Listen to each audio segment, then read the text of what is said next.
Кривична пријава за 8 службени лица поради злоупотреба на службената положба. Основното јавно обвинителство Скопје, постапувајќи по пријавата, оформи предмет и поведе постапка против 8 службени лица поради основано сомневање дека со извршители сториле кривично дело, злоупотреба на службената положба и овластување по член 353, став 4 во врска со став 1 од Кривичниот законик.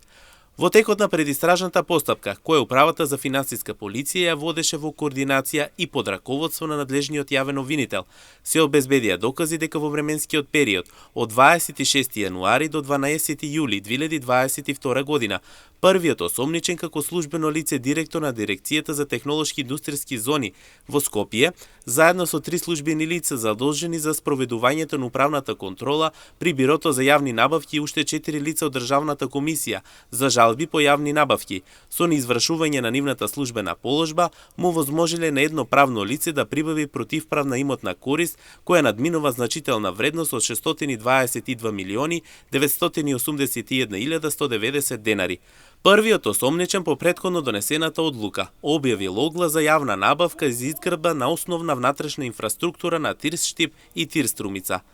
Трите лица од Бирото за јавни набавки, Комисијата за извршување на управната контрола, не извршила својата службена должност за контрола за исполнетоста на условите од тендерската документација, по однос на техничката и професионалната способност за изведување на предвидените работи, како и по однос на рокот на изведбата на работите како критериум за квалитет. Вториот учесник по постапка поднел жалба до Државната комисија за жалби по јавни набавки, но таму председателот и 3 члена го игнорирале доставениот стручен наод и мислење од вешто лице од областа на градежништвото, кој бил основа на жалбените наводи, па донеле решение со кое жалбата на другиот економски оператор ја одбиле поради неоснованост. На тој начин дирекцијата склучила договор со избраната фирма за изградба на основна внатрешна инфраструктура на Тирс Штип и Тирс Струмица со рок од изградба на 120 календарски дена од моментот на воведувањето во работата. Освен ова, по предлог на јавниот обвинител, судот го одзеде пасошот на осомничениот, кој во моментот на сторување на делото е извршил функцијата директор на Дирекцијата за технолошки индустријски развојни зони во Скопје.